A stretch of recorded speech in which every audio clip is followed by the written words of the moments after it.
এইসব জায়গায় তারা লিখিতভাবে জানিয়েছে পরিবারের তরফ থেকে, যেটা তারা দাবি করছে যে ভোটার লিস্ট থেকে তাদের নাম বাদ দিয়ে দেওয়ার জন্য। কিন্তু তৃণমূলের নেতৃত্ব যখন বাড়িতে গিয়ে তাদেরকে লিস্টে দেখায় যে মৃত ব্যক্তিদের এখনো জলজল করে ভোটার লিস্টে নাম রয়েছে, তারা তারা মানে হঠাৎ করে তারা অবাক হয়ে যায়। কেননা তাদের এতদিন ধরে কেউ 4 বছর আগে, কেউ 7 বছর আগে যারা তারা অ্যাপ্লাই করেছে, এখনো পর্যন্ত সেই নির্বাচন কমিশনের যে লিস্ট রয়েছে ভোটার তালিকা কেন নাম বাদ যায়নি, সে কিন্তু একটা প্রশ্নের উত্তর তারা খুঁজছে। একদিকে তৃণমূল নেতৃত্ব যেটা জানাচ্ছে যে এটা নির্বাচন কমিশনের সংশোধন করার কথা, কিন্তু তারা করেনি। কি কারণে করেনি সেই বিষয়টা তারা ব্লক প্রশাসন এবং তারা দলীয় রাজ্য নেতৃত্বকেও জানাবে। এবং আরেকদিকে এটা কটাক্ষ করতে চাচ্ছে না বিজেপি যেটা জানাচ্ছে যে এই যে এতদিন ধরে মারা গেছে যে মৃত ব্যক্তিরা তাদের নাম এখনো কেন রয়েছে, কেননা এই যে ভোটার তালিকাটা ব্লক আধিকারিক থেকে শুরু করে পঞ্চায়েত দপ্তরের যারা আধিকারিক তারা এই সবকিছু দেখে, কিন্তু তারা তো এই সরকার তৃণমূল সরকার শাসক দলের নেতারাও তো এই সব কিছু নজর দিতে পারে। তার মানে বিজেপির অভিযোগ যে শাসক দল একেবারে ইচ্ছাকৃতভাবেই কিন্তু এই তালিকাটা সংশোধন করেনি এবং এর পুরো ডিভিডেন্ড কিন্তু ভোট বাক্সে শাসক দলের পক্ষেই যাচ্ছে। পূর্ণেন্দু, ধন্যবাদ। এই জায়গায় একবার তৃণমূল বিজেপির বক্তব্যটা আপনাদের শুনিয়ে দিই। এই বুথে প্রায় 19 থেকে 20 জন মৃত ভোটার এখনো জীবিত অবস্থায় আছেন। এটাই সব থেকে খারাপ লাগছে, কারণ এই কাজগুলো দেখার দায়িত্ব সম্পূর্ণ নির্বাচন কমিশনের। এবং আপনারাও খোঁজখবর নিয়ে দেখুন যে পরিবারের লোকরা তাদের নাম বাদ দেওয়ার জন্য আবেদনও জানিয়েছে, কিন্তু কি অদৃশ্য কারণে এখনো সেই ভোটার তালিকায় তাদের নাম রয়ে গেল। এটাই ভাবার বিষয়। আমরা এরকম ভাবে আমাদের ব্লকের প্রত্যেকটা অঞ্চলের প্রত্যেকটা বুথে আমাদের কর্মীরা কাজ করছে এবং তার তথ্য একটা করে উঠে আসছে, এবং যখনই আমাদের টোটাল তথ্যটা উঠে আসবে তখনই আমরা সেই তথ্যগুলো আমরা জেলাকে জমা করব। তৃণমূলের ব্লক সভাপতি নিজের বুথ এবং পঞ্চায়েত সমিতির সহসভাপতি উনি আছেন, তো ওনার নিজের বুথে যদি এরকম ভূতের ভোটার এত বেরিয়ে যায়, তাহলে অন্যান্য জায়গাতে কত বেরোতে পারে। ওরা ওই ভূতেরে ভোটারের কারণেই আজকে ক্ষমতায় আছে। ওনারা শাক দিয়ে মাছ ঢাকার চেষ্টা করছে, নিজেদের দোষটা অন্যের ঘাড়ে চাপিয়ে ওনারা পার পেয়ে যাবে ভাবছে, কিন্তু কোনো মতেই পার পাবেন না। আমরা এর বিরুদ্ধে আন্দোলনে নামবো এবং এই যত ভূতুড়ে ভোটার আছে সব জায়গায় নামগুলো কাটার ব্যবস্থা করাবো। তন্ময়দা, ভুতুড়ে ভোটার আছে, তৃণমূল কংগ্রেস শাক দিয়ে মাছ ঢাকার চেষ্টা করছে, সবটাই জানে কিন্তু বিজেপি। দেখুন, কিন্তু যারা মারা গিয়েছেন কেউ 3 বছর আগে, কেউ 4 বছর আগে, কেউ 7 বছর আগে, এতদিন ধরে তৃণমূল কংগ্রেস এই ধরনের একটা বেআইনি কাজ করছে, মদত দিচ্ছে, সব জানা সত্ত্বেও আপনারা কোনো ব্যবস্থা করেননি। দেখুন, প্রতিবারই যখন বলা হয় তখন সেই কথাগুলো শোনা হয় না, কারণ যারা ওখানে কাজ করে তারা সব হচ্ছে রাজ্য সরকারের কর্মী এবং তারাই হচ্ছে ভোটার লিস্টটা তৈরি করে। আজকে আমরা যেটা বলেছি যে 17 লক্ষের বেশি, আজকে দেখুন তৃণমূলের নেত্রী বামেদের সময় যে কথাগুলো বলতেন সেই কথাগুলো এখন এখানেও বলছে। উনি বলতেন যে এরকম ভোটার আছে বাংলাদেশে ভোট দেয়, পশ্চিমবঙ্গ ভোট দেয়, সেরকম ভোটার খুঁজে পাওয়া গিয়েছে। অনেক ভোটার আছে 2 জায়গায় ভোট দেয়, সেরকম ভোটার খুঁজে পাওয়া গিয়েছে। মৃত ব্যক্তির ভোট রয়েছে। তাহলে আমরা যেটা বলে আসছি যে এই যে তৃণমূল যে বেশি ভোটটা পেয়ে ক্ষমতায় আছে, সেই ভোটটা এই ভুয়ো ভোটার বাংলাদেশিদের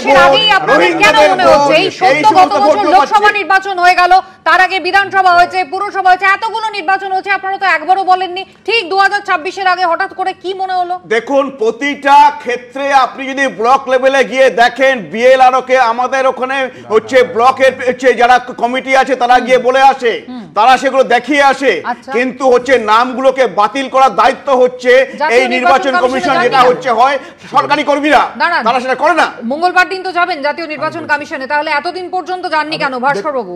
প্রথমে এই সমস্যাটার কর্মচারীদের একাংশের উপর কিন্তু খোদ মুখ্যমন্ত্রীরও ভরসা নেই। এই সমস্যাটার যে হুইসেল ব্লোয়ার, তার নাম মমতা বন্দ্যোপাধ্যায়। তিনি প্রথম এই সমস্যাটা তুললেন এবং দীর্ঘদিন ধরে এই কথাটা বলে আসছেন যে ভোটার লিস্টটা ঠিকঠাক করা হোক, এবং তার এই কমপ্লেইনটা যে সঠিক ছিল বলে ইলেকশন কমিশন এই ব্যর্থতা মেনে নিয়েছে।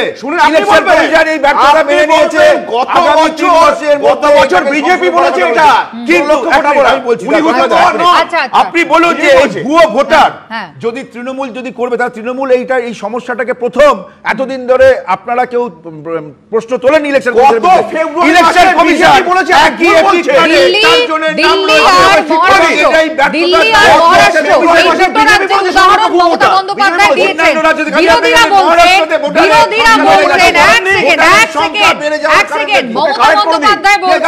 দিল্লির ক্ষেত্রে আর মহারাষ্ট্রের ক্ষেত্রে ভুয়ো ভোটার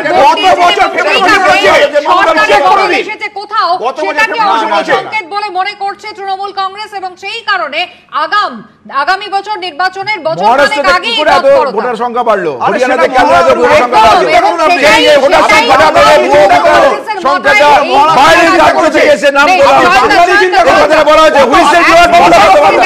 আপনারা এটা সুযোগ দিতে চাইছেন, মহারাষ্ট্রে নিয়েছেন, হরিয়ানা নিয়েছেন,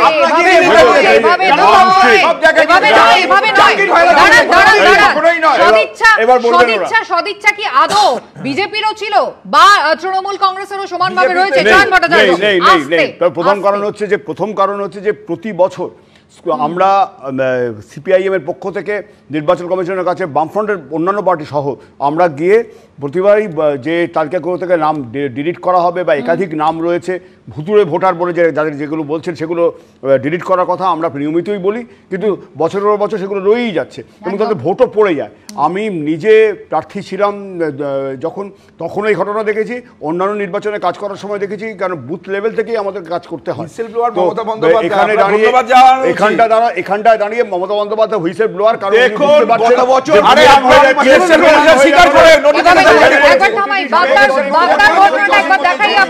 এদেশে থাকেন কিন্তু ভারতের পাশাপাশি বাংলাদেশেরও ভোটার তালিকায় নাম রয়েছে, এমন ঘটনাও এবার সামনে আসছে।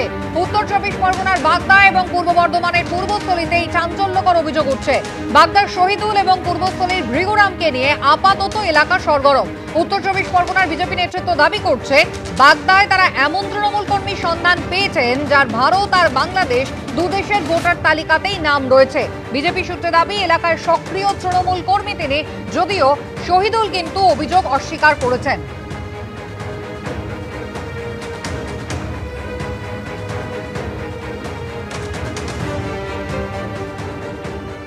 স্যার আমার ওখান থেকে ভোটার কার্ড নেই, আমার এখানেই ভোটার কার্ড। স্যার আমি এক দেশেরই ভোটার, ওটা সাজানো।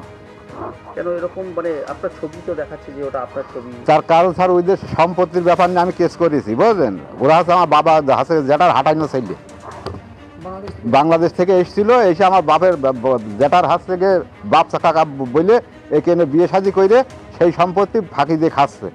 ওই তাই আমি কেস করেছি, তার জন্য আমার এই সব মানে বদনাম গাচ্ছে। কিন্তু আপনার কি বাংলাদেশে ভোট আছে? না। এই যে অভিযোগ করছে কি বলবেন?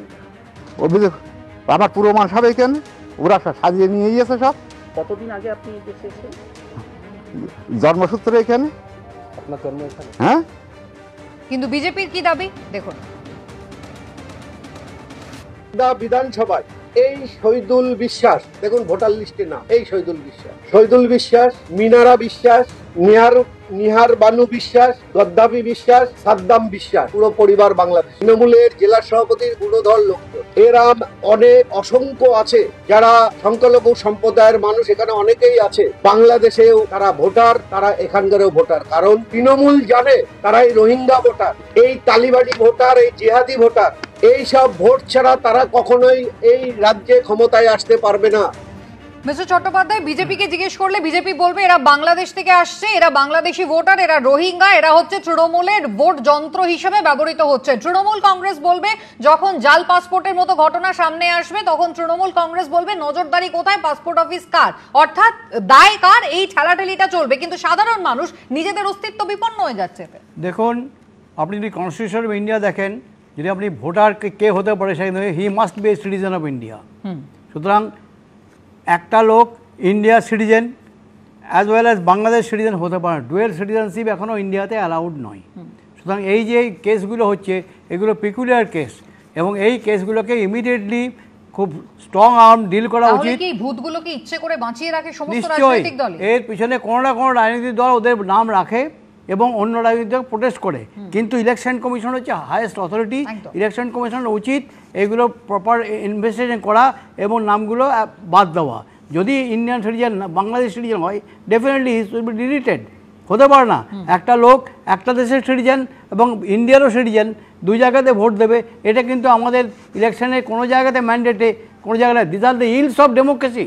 আমরা যে ইলেকশন কমিশন রেসপন্সিবল কি না এটা? ডেফিনেটলি। তাহলে ইলেকশন কমিশনকে রেসপন্সিবল করার জন্য তো মমতা বন্দ্যোপাধ্যায় দাবি বা এটা যে মেনে নিয়েছেন, নোটিফিকেশন করেছেন, তাদের 3 মাসের মধ্যে কি করে করবেন তারা? ইতিমধ্যেই সামনে এসেছে, আবারও মঙ্গলবার তারা তাদের বক্তব্য পরিষ্কার করবেন এবং 3 মাসের মধ্যে যদি সেম এপিক নাম্বার থেকে থাকে সেটাকে তারা কারেকশনের কাজ শুরু করবেন। আমি একটা বিরতি নেব, বিরতির পর আপনাদের দেখাবো যে একেবারে অর্থের বিনিময়ে কিভাবে জাল বার্থ সার্টিফিকেট ইস্যু করা হয়েছে, একটা নয় হাজারেরও বেশি। বিরতির পর ফিরছি, সঙ্গে থাকুন।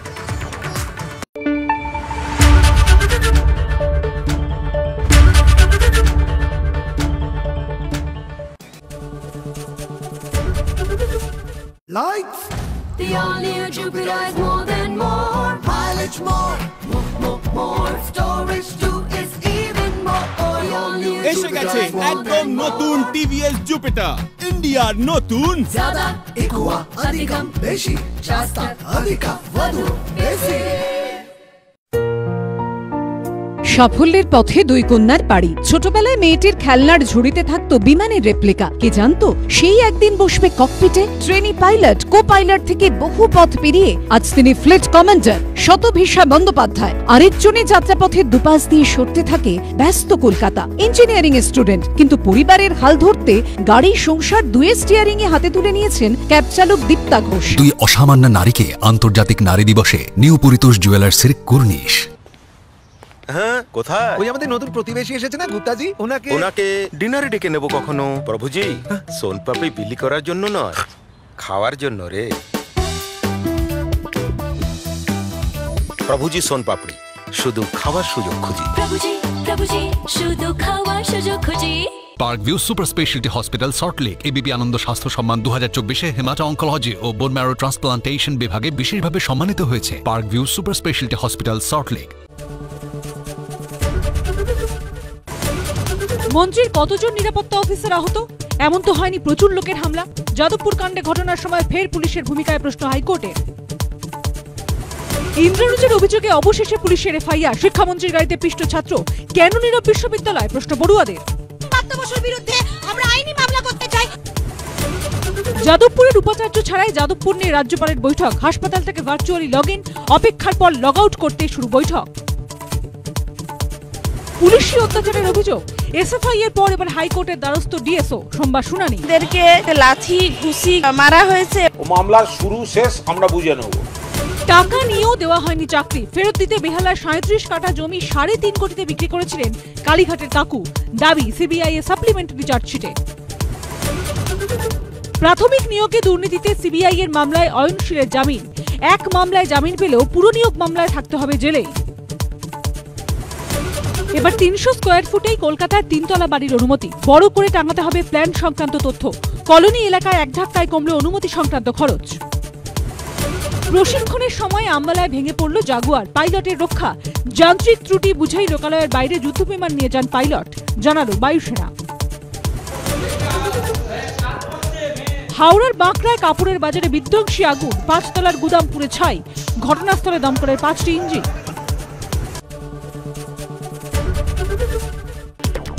ফটাফট।